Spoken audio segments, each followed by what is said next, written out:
नमस्कार, स्वागत है आपका बिहार समाचार में। तो चलिए जानते हैं बिहार की अब तक की सभी बड़ी खबरों को। तो सबसे पहले सुर्खियों की बात कर लेते हैं। तो पहले तो बिहार में कोरोना बम ही फटता था, लेकिन आज तो कोरोना की सुनामी।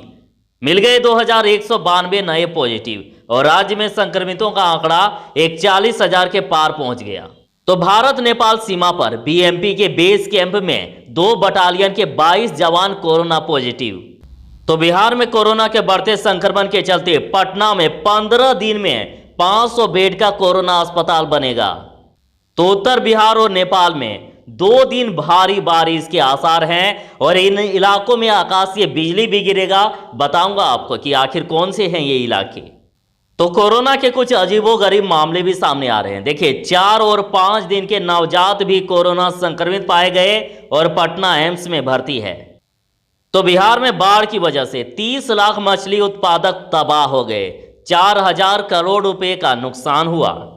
तो बिहार में बाढ़ ने मचाई तबाही, बह गए दर्जनों सड़कें और आवागमन पर संकट।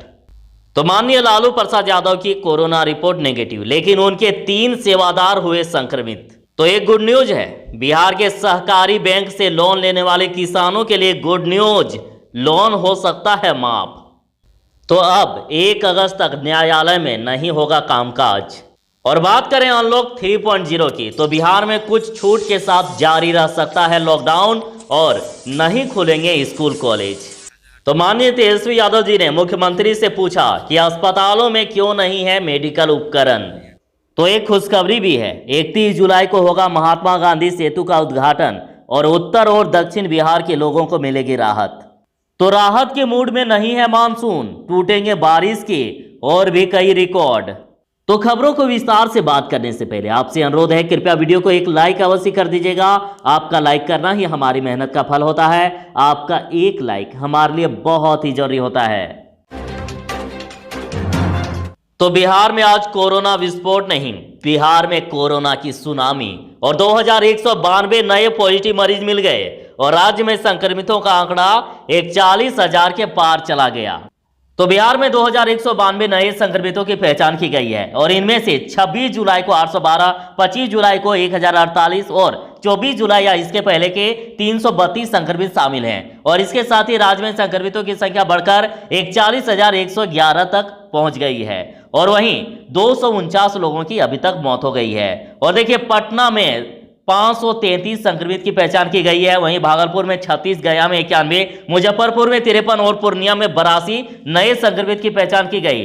तो चलिए बात करते हैं कि 26 जुलाई को जो 812 संक्रमित की पहचान की गई है, तो इनमें से आखिर कहां से कितने नए मरीज मिले हैं। तो देखिए, अरवल में 3, औरंगाबाद में 18, बांका में 21, बेगूसराय में 38, भागलपुर में 9, भोजपुर में 11, बक्सर में 11, दरभंगा में 33, पूर्वी चंपारण में 23, गया में 1, गोपालगंज में 8, जमुई में 16, जहानाबाद में 12, कैमूर में 9, किशनगंज में 34, लखीसराय में 5, मधेपुरा में 16, मधुबनी में 42, मुंगेर में 8, मुजफ्फरपुर में 3, नालंदा में 18, नवादा में 17, पटना में 223, पूर्णिया में 4, रोहतास में 16, समस्तीपुर में 16, सारण में 3, शेखपुरा में 8, शिवहर में 2, सीतामढ़ी में 19, सिवान में 23, सुपौल में 77, वैशाली में 4 और पश्चिमी चंपारण में 16 नए संक्रमित मरीज मिले हैं। तो देखिए, जैसे कि बिहार में 16 जुलाई से लेकर 31 जुलाई तक लॉकडाउन जारी है, तो बिहार में कुछ छूट के साथ आगे भी जारी रह सकता है लॉकडाउन और नहीं खुलेंगे स्कूल कॉलेज। तो देश में अनलॉक की प्रक्रिया अगले चरण में प्रवेश करेगा या फिर लॉकडाउन लगेगा, तो इसको लेकर केंद्र सरकार जल्द ही फैसला लेगी। और जहां तक बात है बिहार की, तो माना जा रहा है कि यहां फिलहाल लॉकडाउन जारी रहेगा। संभव है कि इसमें कुछ छूट मिल जाएगी और कोरोना महामारी के बीच देश में चल रही अनलॉकिंग की प्रक्रिया को देखते हुए संभव है कि बिहार जैसे कुछ राज्यों में छोटे छोटे लॉकडाउन लागू किए जाए। और जहां तक स्कूल कॉलेज खुलने की बात है, तो ये फिलहाल संभव नहीं दिख रहा है। और बताया जा रहा है कि केंद्र सरकार ने अगर अनलॉक 3.0 की प्रक्रिया अपनाई, तो इसमें कुछ राहत के साथ कुछ छूट भी दी जा सकती है। सिनेमा हॉल खोले जा सकते हैं और माना जा रहा है कि मल्टीप्लेक्स को भी खोला जा सकता है। अंतर्राष्ट्रीय फ्लाइट्स में भी बढ़ोतरी की जा सकती है। हालांकि स्विमिंग पूल, जिम व मेट्रो बंद रहेंगे और स्कूल भी बंद रहेंगे। तो उत्तर बिहार और नेपाल में 2 दिन भारी से भारी बारिश के आसार हैं और इन्हीं इलाकों में आकाशीय बिजली भी गिरेगी, तो ध्यान दीजिएगा, जरा सावधान। तो बिहार के अधिकतर जिलों में मानसून की मेहरबानी अगस्त महीने के आरंभिक 2 हफ्ते में भी जारी रहेगी। ध्यान दीजिएगा, अगस्त महीने के आरंभिक 2 हफ्ते यानी लगभग 14 अगस्त तक मानसून जारी रहेगा। और आगे कहना है कि मौसमविदों ने एक आकलन के आधार पर यह पूर्वानुमान किया है कि अभी तक मानसून की स्थिति राज्य में सामान्य से 50% तक ज्यादा रही है और 1 या 2 जिलों को छोड़कर पूरे सूबे में बारिश की स्थिति सामान्य से काफी ज्यादा है। और अब ध्यान दीजिए, 27 या 28 जुलाई से भारी बारिश के आसार हैं। तो मानसून ट्रफ हिमालय की तराई की ओर शिफ्ट हो रहा है और इस वजह से उत्तर बिहार में भारी से भारी बारिश के आसार हैं और गंगा के मैदानी भाग में भारी बारिश की स्थिति रहेगी। और मौसम विज्ञान केंद्र इस बाबत अलर्ट जारी कर दिया है कि 27 की रात या 28 की सुबह से फिर से भारी बारिश की स्थिति बन सकती है और इसके बाद अगले 2 दिनों तक स्थिति ऐसी ही बनी रहेगी और कई जिलों में वज्रपात का भी अलर्ट है। तो माननीय तेजस्वी यादव जी ने मुख्यमंत्री से पूछा कि अस्पतालों में क्यों नहीं है मेडिकल उपकरण। तो राजद नेता तेजस्वी यादव जी ने सोमवार को ट्वीट करके मुख्यमंत्री नीतीश कुमार से क्या सवाल किए हैं, देखिए। उन्होंने कहा है कि बिहार के अस्पतालों में रुई और सुई के अलावा आवश्यक मेडिकल उपकरण क्यों नहीं है और 15 वर्षों के मुख्यमंत्री बताए कि इतनी दयनीय स्थिति क्यों है।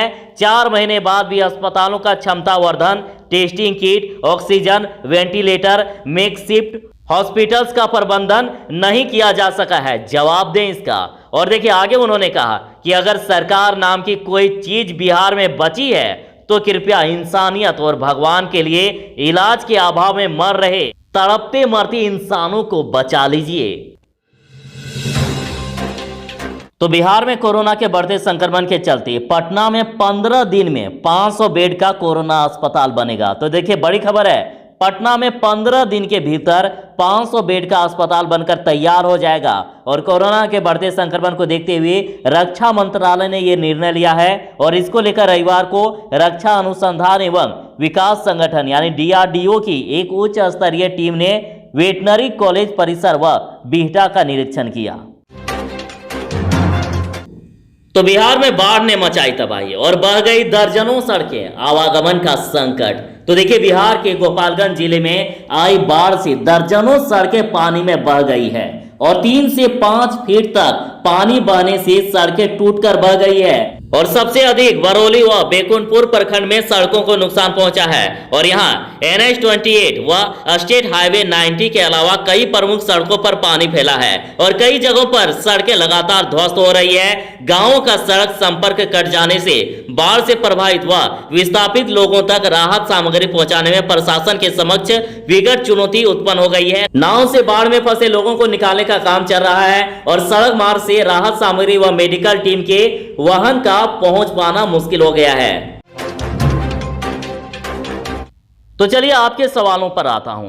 तो कल जैसे कि जो मैंने वीडियो बनाई थी और उनमें से 1-2 नहीं पूरे 32 कमेंट आए हैं माननीय रूबी कुमारी जी का और इन्होंने कहा है कि मधुबनी जिला भी घोषित होना चाहिए। मतलब मधुबनी में भी जो 6,000 रुपए का राहत पैकेज मिल रहा है आपदा पीड़ितों को, तो बाढ़ से जो नुकसान हुई है उसके लिए, तो यहां भी मिलना चाहिए। बिल्कुल ही सही बात है, मधुबनी जिले में भी बाढ़ ने काफी तबाही मचाई है, अतः यहां भी राहत के तौर पर 6,000 रुपये मिलना चाहिए। इस पर भी सरकार को सोचना चाहिए।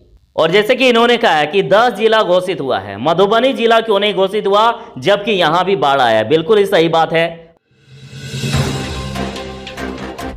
तो बिहार में बाढ़ की वजह से 30 लाख मछली उत्पादक तबाह और 4,000 करोड़ रुपए का नुकसान हो गया। तो देखिए बिहार में पिछले 1 महीने से निरंतर हो रही बारिश, बाढ़ और उससे उत्पन्न जल प्लावन के कारण उत्तर बिहार के अधिकतर जिलों में मछली पालन उद्योग का खासा नुकसान हुआ है और मछलियां बाढ़ से बह जाने से 4,000 करोड़ रुपए की क्षति का अनुमान लगाया गया है। और दरभंगा, मधुबनी, गोपालगंज, सुपौल, सीतामढ़ी, पूर्वी और पश्चिमी चंपारण आदि जिलों में मछली पालन उद्योग को काफी नुकसान हुआ है। और आधिकारिक सूत्रों के मुताबिक राज्य में करीब 30 लाख मछली पालक परिवार इस बाढ़ और जल प्लावन की वजह से प्रभावित हुए हैं और अब तक करीब 2 लाख टन मछली का नुकसान होने का आकलन है। और वैसे राज्य सरकार सभी प्रभावित जिलों में अपने स्तर से सर्वे कराकर क्षति का आकलन करेगी और सरकार ने प्रभावित मछुआरों को मदद करने का भी निर्णय लिया है। तो बिहार के सहकारी बैंक से लोन लेने वाले किसानों के लिए गुड न्यूज है, लोन हो सकता है अब माफ। तो देखिए बड़ी खबर, तो बिहार के सहकारी बैंक से लोन लेने वाले किसानों के लिए अच्छी खबर आई है। अगर लोन खाता एनपीए हो गया है तो जल्दी उनको कुछ राहत मिलने वाली है। सहकारी बैंक ऐसे खातों को बंद करने के लिए जल्द ही एक मुक्त भुगतान योजना लाने वाले हैं। और देखिए बैंक ने लोन का 70% से ज्यादा पूरा सूद माफ करने के तक की योजना बनाई है और इसको सेटलमेंट आधार अवधि पर तय किया जाएगा। तो बिहार में आज भी बाढ़ व कोरोना से हालात गंभीर है। कोरोना की जांच बढ़ी है, स्वस्थ होने वालों की संख्या में भी इजाफा हुआ है, लेकिन रोजाना मिलने वाले मरीज भी बढ़ गए हैं और राज्य में मौत का आंकड़ा 261 के भी पार पहुंच गया है और उत्तर बिहार में गंडक विकराल बनी हुई है। बाढ़ के हालात और भी गंभीर हो गए हैं और कुछ अजीबोगरीब मामले भी सामने आ रहे हैं। 4 और 5 दिन के नवजात भी कोरोना संक्रमित पाए गए और पटना एम्स में भर्ती है।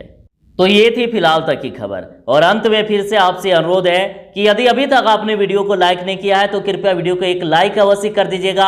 आपका लाइक करना ही हमारी मेहनत का फल होता है। आपका एक लाइक हमारे लिए बहुत ही जरूरी होता है। तो चलिए मिलते हैं ऐसे ही खबरों के साथ बस थोड़ी ही देर में एक नई वीडियो में। तब तक के लिए दीजिए इजाजत। बाय। जय हिंद। भारत माता की जय।